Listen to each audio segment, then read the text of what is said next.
Good evening, everyone. This is Bobby Richardson here on ANN News at 5 o'clock. Today's date is July 19th, 2012. Today the topic is the UAV, which stands for Unmanned Aerial Vehicle. This is otherwise known as a drone.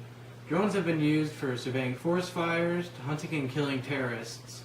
Either way, this kind of technology is something right out of a sci-fi book. Robot machines flying around and doing a pilot's bidding is a great feat of brilliance. Today, we will talk about the drone in the civilian world and in the military world. First, we will talk about the drone in its military world. As I said earlier, the remotely piloted aircraft can be used to hunt down suspected terrorists. Once confirmed that the suspect is in fact a terrorist, necessary action can be taken. I and most of Americans do not know much of these secretive drone operations, so we have a guest here today to enlighten us about the military's drones. He is a drone pilot who has some great things to say about the drones. His name is Jerry McKennedy. And how are you doing today, Jerry? I'm doing great. I'm glad to be on the show. Thank you. It's good to have you here. So tell us about the drones in the military. Just how new and important are they? Well, personally, I think they're great. I really want to thank all the great minds behind all these drone technologies that we have. We can save a lot of American lives. Drones can watch suspects for hours or even days. Soldiers on the ground would never be able to do this. With the intelligence gained by drones, we could do special operations that involve teams to capture or kill suspects. Right. Some drones are armed like the Predator, Sky Warrior, and the Reaper. They can launch missiles that will take out different Al-Qaeda or Taliban suspects. This can be done in a matter of moments, just like that. Right. Now, with these drone operations, there are two different types. There are air support and hunter-killer.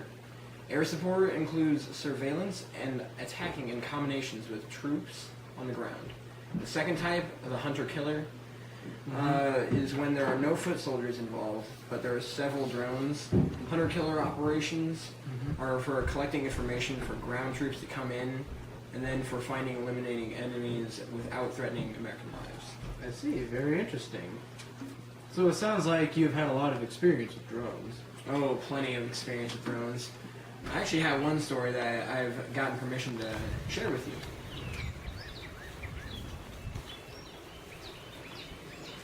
All right, now.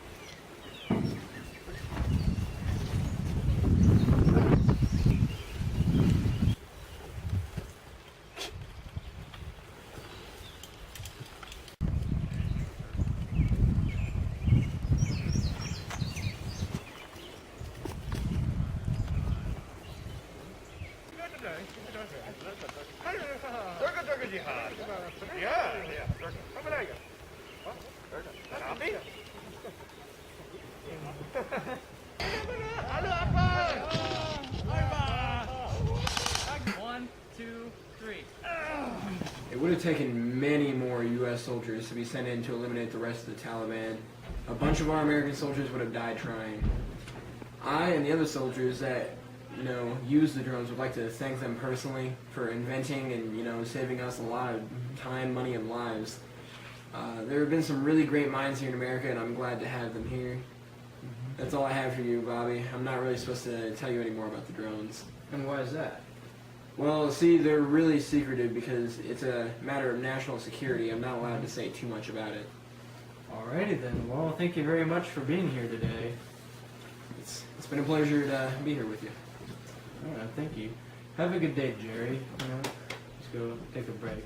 Next up is the civilian use for drones. There were some of our guys looking for insurgents in Afghanistan. It was very hard to find them. Those insurgents could hide just about anywhere. Then when we finally found them, a firefight broke out. The fighting lasted a while. Our men took a few casualties and lots of the Taliban were killed. Some of them did get away though. Our drones weren't out in the sky for the shootout, but they were called in afterwards to search for the ones that had gotten away. With the Predator in the sky, we found them, the ones that had escaped from earlier, that had regrouped with others. They were totally unaware of the Predator drone flying above them. I was at the controls. With the confirmation that those were the insurgents we were looking for, I fired a missile and took out the whole bunch of them. In the ecosystem. In all, the use of drones is being explored every day as many new customers come up with new ways to use them. The capabilities of drones are being pioneered all the time as Americans discover new ways to use them. The government keeps most of its information about the drones a secret. Nobody really knows much about the drones until today. With me, I have a classified document about the drones. In it contains secret information about the UAV, operations, designs, and other top secret files. Get up. Sure. Move. Bring it down. Face the wall. Get the documents. Spread your legs.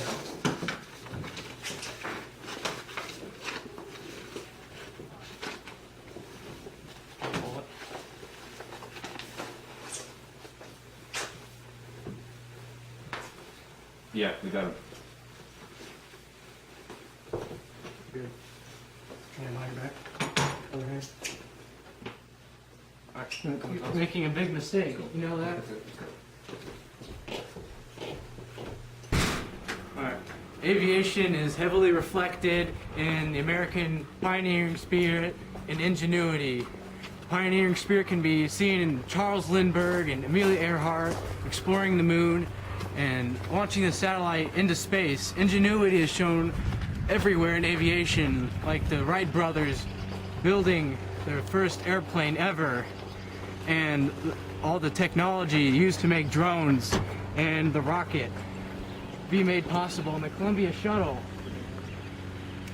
There's just so much to the aviation that reflects the American spirit of ingenuity and pioneering. Don't ever forget this.